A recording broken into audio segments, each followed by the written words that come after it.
In fact tuliplan tusirudi nyumbani. Na akirudi anasema hata nataka kulala tu, kuna birthday ingine tutaenda kesho. Chilling details of a threat that is not being seen by many. Wakati tunakuwa kwa party tunapewa pombe. Most of the time tunaambiwa tulale bila nguo.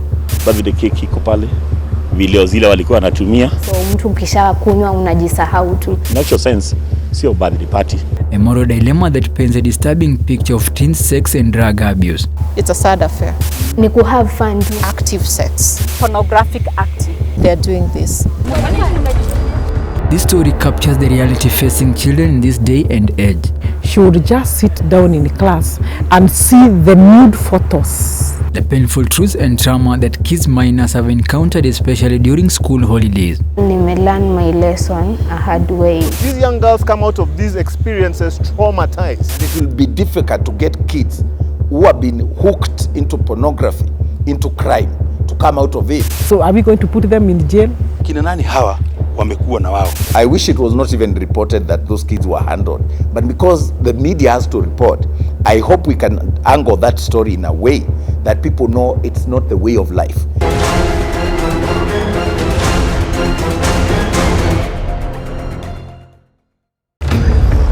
Our investigation began during the long COVID-19 school break. Nimewashika watu 20 hapa.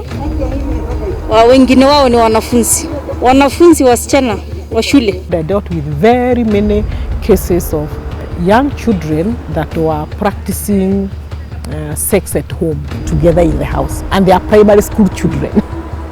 And it is not child play anymore. This is real sex that now they are practicing with each other. A time when the country went on a lockdown, this being the longest holiday ever for learners. Primary and secondary day schools are to suspend operations from tomorrow.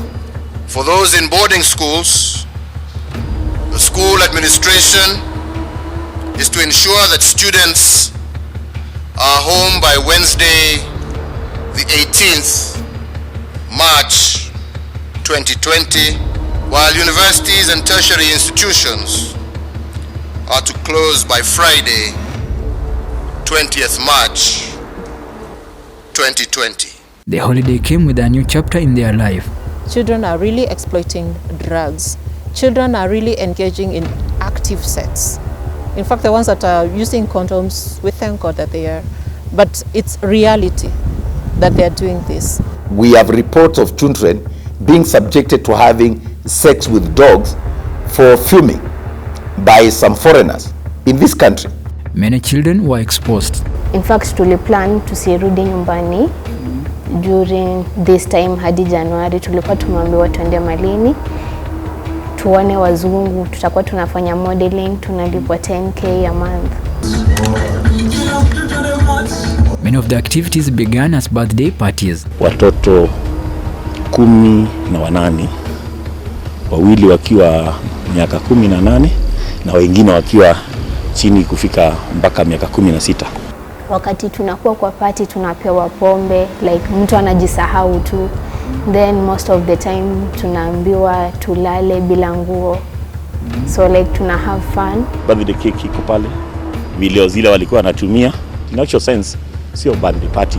Deep from their heart, the children reveal their dark secrets. Unaona zile pombe tulikuwa tunapewa, sijui ilikuwa imewekwa nini, so unasahau vitu, huwezi kumbuka vitu, ndio maana so like unakumbuka vitu moja juu incidents hazikuwa clear hiyo time, hukumbuki vitu vizuri. I don't know kitu walieka kwa hiyo pombe. They wake up the next day or the day after that, they can't remember what happened. They don't know what has been done to their body. They are told that, oh, we are having so much fun. This is Najma, not her real name. Like hiyo kudisappear, hata vile tulikuwa tumadisappear, ilikuwa tu just fun. We just have fun. And then they think that now that is the life, to get inebriated. She takes us down memory lane of her troubled past. Ilikuwa utafute tu excuse yoyote kutoka home, so hiyo iko up to you, unatumia excuse tu. So like vile nilikwambia, unatumia kwenda library kama excuse, alafu unatoka home. He opens up to us for the first time over her involvement with the gang. watu wanachukuliwa from different places juu hadi hamjuani majina, cause most of the girls wenye wana recruit they use fake names. It's not easy to detect that crime. It's not really easy because you're finding that there are fake accounts that have been opened. She is one of the girls who was rescued by police officers from one of the 6 orgies. Because of the congestion at the cells, we agreed that watoto wapewe police board na waletwe asubuhi ndio tuenze kufanya investigation, tujue hii pombe ilitoka wapi, wazazi walikuwa wanajua vipi. Kuna time fulani tulienda huko Thika, tulikuwa mistreated, ndio sasa tukarudi huko Nairobi. So how did she join the gang? Kuna dem fulani anatafuta wasichana sana sana IG ama Facebook, akishawapata then anawa recruit kwa hiyo gang. So hiyo gang ni ya ku have fun too. The recruiter will approach one of the girls through an online platform, then assign one of them the task to recruit her friends for fun. Uko place mali tulienda kulala, our boys I think walilipwa kitu 10k. So huyo dem ana recruit wasichana akilipwa. Some of these young people, you'll be shocked. Some of them are actually students being used to recruit fellow children. The targets were students who are at home and exposed to electronic gadgets. Most of the time, these young girls are caught up into groupings online that then give them promises. We call it catfishing. When it gets offline, we are talking about a very sad state. A sad state of where children end up even being killed after defilement. Young girls between the ages of 13 and 19 were the favorites. And they form a group. And if you ask this child why they are taking whatever they are taking, they'll say it's because of company. Yet it's not because of company. They're only attracting each other because every one of them has their own challenges that they have been able to face. They are running away from them. The organizers will secure a house, buy alcohol and other drugs to be abused by the minors. Hapo bangi iko included, so pombe, bangi zina nini hapo ndani. But sasa before like tuende to disappear, ilikuwa bangi mnanunua kitu kama so hivi. They have been smoking bang ever since they left school during this corona time. Na kuna mmoja amesema alianzia wewe kukunywa bangi from class 7. They found 44 children of the age bracket of 14 to 17 that were in that house. The house was in a sorry state because in the same house our officers recovered some cannabis sativa, that is bang.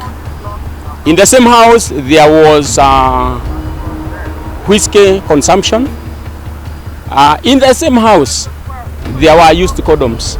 These children, some of them are in primary school while others are in secondary schools. All do not come from Nairobi. We have some even coming from as far as Machakos.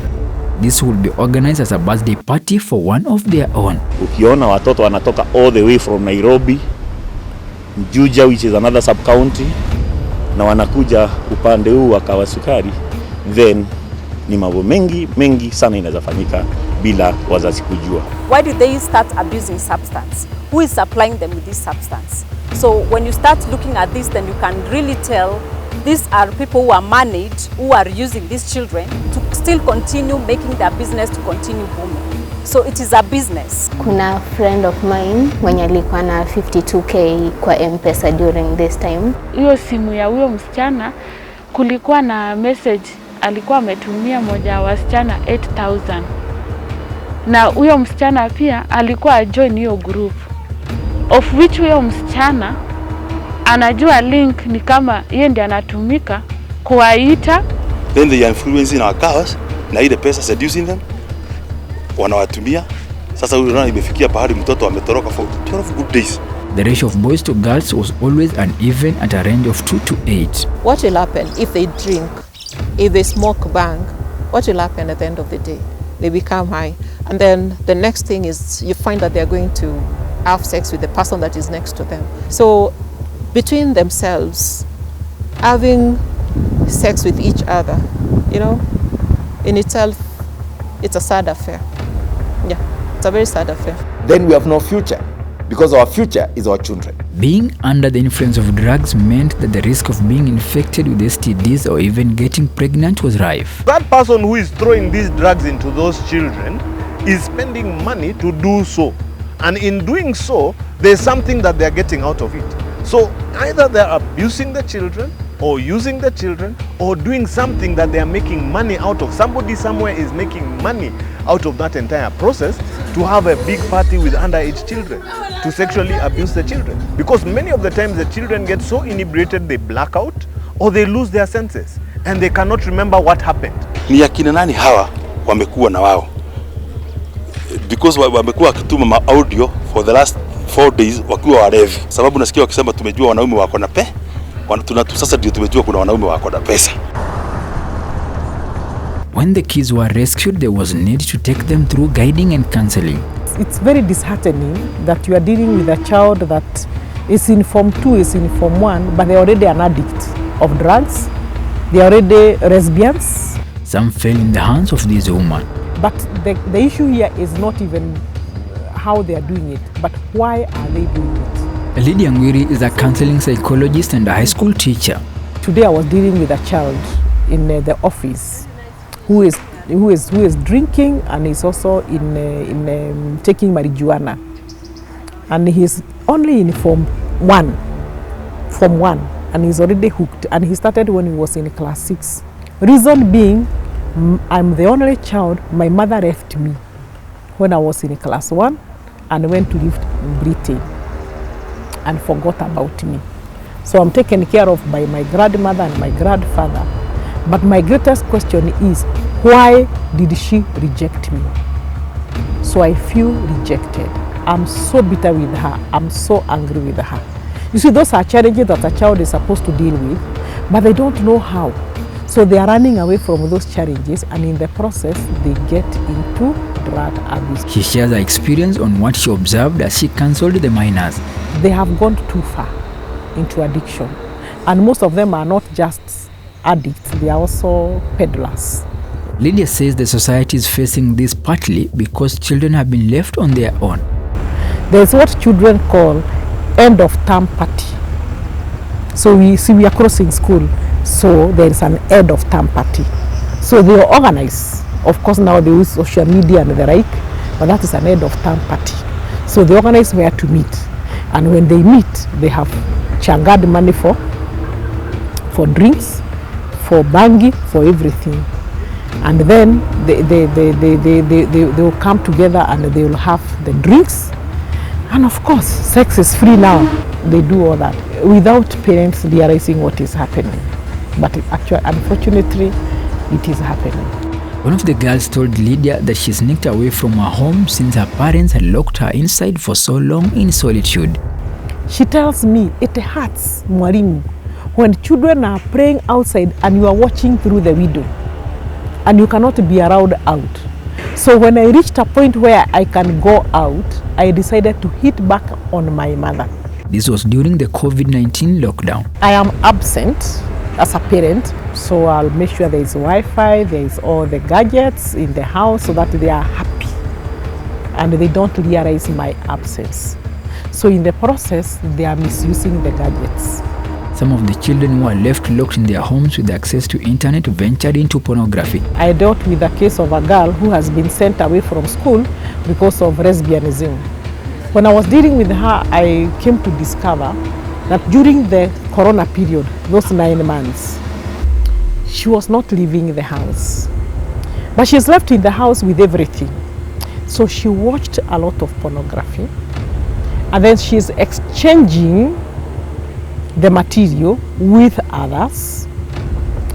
In the process, others are taking their photos when they are nude and then sending to each other, and in the process she was hooked to homosexuality. So when she went back to school, nothing else.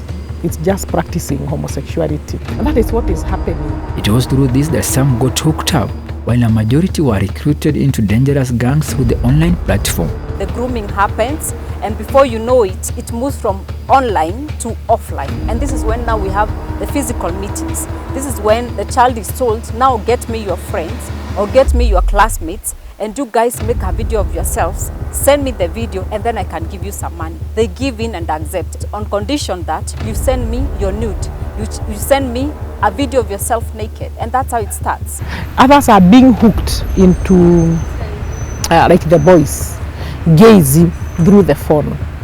They are being hooked into satanism through the phone, just in the house. And some of them are even giving details. Just somebody connects with them over social media and they give details of even their parents and so on and so forth. And these people start demanding money from them.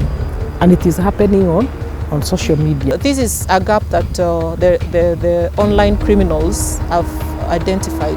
So what they are doing is they're taking that gap, they are trying to close the gap, they are trying to befriend the children, so they're becoming much more closer to the children than the parents. The practice will lead them into other adventures like sensational photography, which will end into sex parties.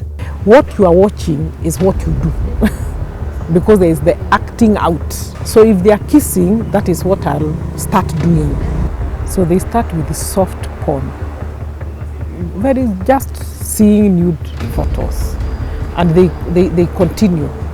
Those nude photos that are sent to classmates, to who finally they reach the parent. And it becomes a very bad issue. When schools resumed, their minds were already corrupted. So they are just fantasizing. The other day I got out with a girl who was sent home because of lesbianism, and she told me she would just sit down in class and see the nude photos that she was watching during the holiday. Unfortunately, some of them belong to some of the girls in the school. So the performance goes down, skyrocketing, and they won't perform because they are thinking of other things other than education. It is very traumatizing for that child. And they will react with misbehavior. Our survey shows that during the current holiday, some of these practices could be ongoing. Wana target wasichana wale werevu ama vijana, then wanapo target wanajaribu kuwaingiza maybe kwa vitu kama drugs, cult, kwa brainwash, ili mishoni yao waingize kwa ile mambo inaweza kuwa dangerous. Na pia kuna information, kula ule mzungu amekuwa akipiga simu international, na huyo mzungu inaonekana anahusiana hata na kuna group ile inahusiana na huyo mzungu, nikawa wanapanga kutraffic au wasichana. Juu ameshinda hata akipiga kwa hii simu, na tumejaribu kufuatilia hiyo line, na hiyo line ni line ya United Nation. Lakini jambo ni kwamba hii watoto wanafanya ni ile mambo wanaona wazazi wakifanya manyumbani. Na hapo ndio aliweza kufungua mlango usiku na akapotea kama watu wamelala. So asubuhi watu wakiamka walipata milango iko wazi, hakuna mtoto. A similar incident has been reported in Voi, where more than 14 girls of a secondary school have been suspended because they had invited boys from a neighboring boys' school to their school at night. Tangamana wasichana kwa wavulana baada ya mtihani, wavulana kutoka shule ya karibu, na tunaona kwamba hiyo ni ukosefu wa nidhamu. Hata wale watahiniwa wanaofanya mtihani kutoka nje ya shule, kwa sababu kuna wao, wasikubaliwe kulala ndani ya shule ama kutangamana na wanafunzi wenzao wa jinsia tofauti. Police say the girls were into something suspicious. Board imechukua hatua mara moja. Hawa wanafunzi waliohusika watamaliza mtihani wao kutoka nje ya shule, ili wasiwaharibie wanafunzi wale ambao wamefuata nidhamu yao mtihani wao ambao wanaendelea kumaliza. According to counselors, young people look forward to freedom in dating as an exciting entry into adulthood. However, this is always not the case. In most cases, they don't even understand themselves what is happening in their life. Most of them said that they were not exploited sexually, of which we highly doubt. Mweni Mtisia, head of Anti-Human Trafficking and Child Protection Unit under the Directorate of Criminal Investigations in Kenya, narrates to us horror stories about the anxieties of drugs and teen sex. You find that they've got a very active social network, very active, where they are communicating to each other through social networks, and you find that all these children, each has posted their birth date in the social media. So they've got a WhatsApp group where you find each and every person knows the other person's date of birth. Kando na kupiga picha, wenda mnahusika kwa nini nyingine? Watu wanakutana, wanajuana, labda watu walikuwa wanaona kule hivyo Instagram, unaona picha ya mtu. Sasa leo labda unakuja unapata huyu mtu namuonanga mahali online. Hivyo sasa huku utapata kuna watu hadi wako na mababe zao hapa wamekuja kupigwa picha, wamekuja umetokea town Sunday. Our investigations reflects how contemporary teens face new versions of the same old challenges through online platforms. It's a bit difficult for the parent because the children are very clever. They are clever than the parents. So even if you broke this way, they know that way. But creating awareness is very, very, very important. It's a challenge to get evidence on online crime. It's usually a challenge. Why? Because you'll find it's a troll. You might find that a crime, the person that is behind the whole crime is even out of the country. She says modern teens may act mature, but that does not mean they are prepared for the actual consequences of becoming sexual and drug addicts. She further says that the minors face tangible dangers in the hands of criminals and pedophiles. A crime has been committed. Remove the blame from these children for running away from home and point the crimes that have been committed, and so that we can start following the criminals and not start asking these children questions. These children have already been abused. The most affected gender is not the girl child. It is the most reported. After the encounter, emotional isolation and disillusionment becomes a nightmare to the children. These young girls come out of these experiences traumatized. And a lot of those things that they get involved in can be highly addictive. But who is benefiting from all this? The drug traffickers are benefiting, and then the recruiters are also benefiting. They are the pornography makers who are using children. The fact that these vices are now so rampant, children welfare experts say is terrifying for parents to continue burying their heads in the sand. Walikuwa arrested, wakapelekwa kwa police station. Ndio sasa walikuwa wanachapwa, moja yao alikuwa anafungua hizo links zenye wako. Ndio tukajua wako hiyo group ni around 50 na kuna wale wanawasponsor. You can't have your child living a completely, totally different life which you have no knowledge of, and you only find out when the police now start coming to look for you. This thing can ruin an entire generation.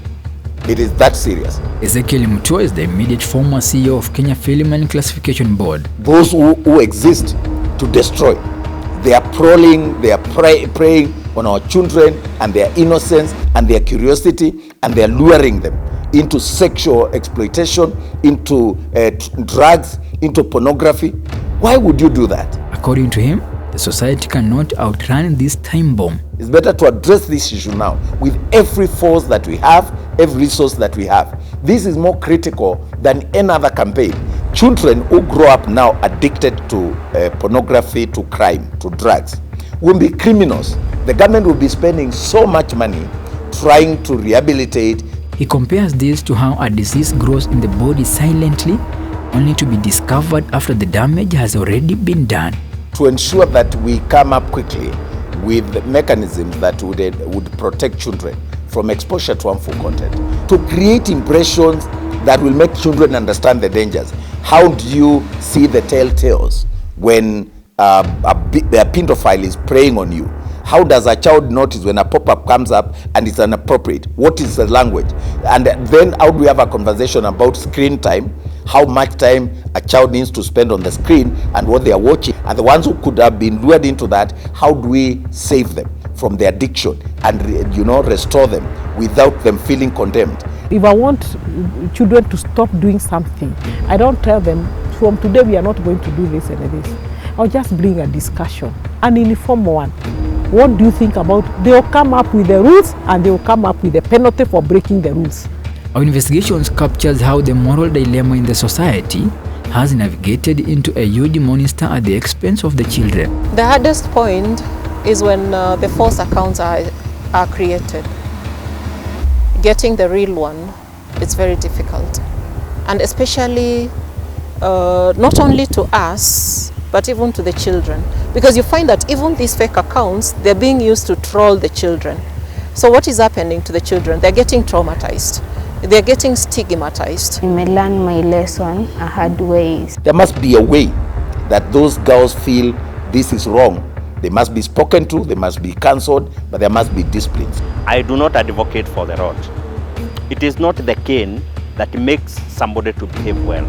It is that individual understanding that what I am doing is wrong. Worldwide, we have around 750,000 predators looking forward to grooming or recruiting children at any given moment for the purposes of abusing them sexually. Judy Kabere is an international journalist and an advocate for children's rights. Because of their naivety, children between the ages of 10 and 17 become the easy targets of the predators. When predators come and offer to be there for them, to guide them, to support them with finances. For example, if you look at the case of the German, the 71-year-old man who managed to get children first online, got them phones, and even managed to start exchanging with them the nudes. These are children from very, very humble background. So these children became easy targets, and because of their vulnerability, that's how fast they were met online, and before they knew it, they were actually transported all the way from Kisumu to Nairobi. She has written on human trafficking and matters child protection. When I was doing my stories, one of the things that really left me perturbed is that the moment, for example, the trafficker tells a child, send me your nude, and the child sends the nude. The next thing, send me your photo when you're in the shower. The next thing, send me your photo doing like this and that, and they're completely naked. The moment the trafficker has this photo already in their possession, and they tell this child, now let us meet, or do this and that, bring your friend, and when the child says, no, I can't do it, the trafficker starts threatening the child. They tell them, if you don't do what I'm telling you to do, I'm going to show to your parents this photo. I'm going to show your parents the kind of videos that you do. So because the children are afraid of telling their parents, or they're afraid of the parents knowing that they did this kind of photos, they sent this kind of photos to such a person, what will the children do? They oblige. She shares worrying details of how predators have taken advantage of the young girls to the extent of streaming their pornographic content. They have even gone to as far as having live stream of pornographic acting. And what happens is they go around, gather children together, and this is happening especially in Mombasa and in the informal settlements in Nairobi. The moment they lose their senses, they're forced now to do anything that these predators want. This is when now they start streaming live, and they do it very fast. It doesn't even take more than 5 minutes. So they move from one place to another. Counseling psychologists and security experts feel that freedom and fun is no longer the glorious tradition children enjoyed, calling on them to seek advice from their seniors. Freedom is earned. If they can hear me, freedom is earned. We are not going to do what you want. We are going to do what I think is the right thing. You train them when they are young. Maana watoto wengi sasa wanavutiwa na wale watu wanao wanaimba, wanatengeneza filamu, actors on films and in theaters. Those are the guys who are attracting and shaping the values and character of our children. And so they must be responsible. We are not trying to question at the process which was used to have them leave their homes, get into vehicles, and go all the way to the place where they were found. From the moment that we realized that these children actually had been recruited by a criminal group, then it ceases from being a missing child to a victim who's been abused. The whole experience has left parents in awkward situations. Na hakubeba nguo. In fact, my daughter left wearing a short and a t-shirt. Vile vile msichana wake alitoka tu na trouser na top. Niliongelesha mtoto, hata nikapeleka mtoto akuwe tested. Akaanza kuuliza maswali, if God exists, vitu kama hizo. Is this the price of abdicating duty? Kitu sasa itakuja kufichwa tena. Ujugu ya mtoto ni kubwa, kwanza kwa mzazi. Na hasa kwanza wangu hajawahi potea hata siku moja. You can imagine this girl just did as a KCP last year. She was able to score 420 marks. I wouldn't say that I'm going to blame the parents. I'm not going to blame either of them. It's only that we are not able to control the use of social media. The responsibility of bringing up our children is a collective one. A lot of parents are digitally illiterate. They are not as savvy as their children. It's surprising that most of the teens never shared information of how they were abused, though they gave hints. And you'll find that the passion is actually hidden in secrecy. It's very hard to get information out of any of them. Kalikuwa kanaambia ndugu yake, hawa wazazi ni bafara sana, ni wachenzi na wanatuambia tukue na zero pressure. So it has been so much tormenting. It's just rebellion. Rebellion for different reasons. The moment you pamper your children, calling them daddy, calling them mommy, and they can disappear from home and say they were bored and come back and it is business as usual, we have no country. The future is gone. Some of the parents opened up on how the children have been left feeling like rape survivors. Tahadhari ni kwamba wazazi waweze kufanya close monitoring. Close watch of our children. There is no amount of legislation that will save us from the lack of morality. It is the breakdown of our moral fiber. You know, it is irresponsibility. Parents have abdicated their duty. According to counselors, parents are at a point where they think they need to hide some of the truths to save their children from the realities of life. Parenting is a very difficult exercise. There are not many people who are good at parenting. About how we can help them, heal from what happened. The fact that yes, we've exposed them, but are we asking ourselves, what is the future like for these children after what happened to them? And after everybody knowing that probably they were sexually harassed or they were sexually abused. These are minors, they are children below 18. These are children. On the contrary, however, not having conversations on the so-called uncomfortable topics has left teens more vulnerable. We should not deal with our children harshly. We should be open. We should communicate with our children. We should be able to come to a place where our children feel like they have an avenue of relief. Even though they say how you raise a child determines their character, it is evident that peers can corrupt good morals. Franklin Wala for the Crime Beat.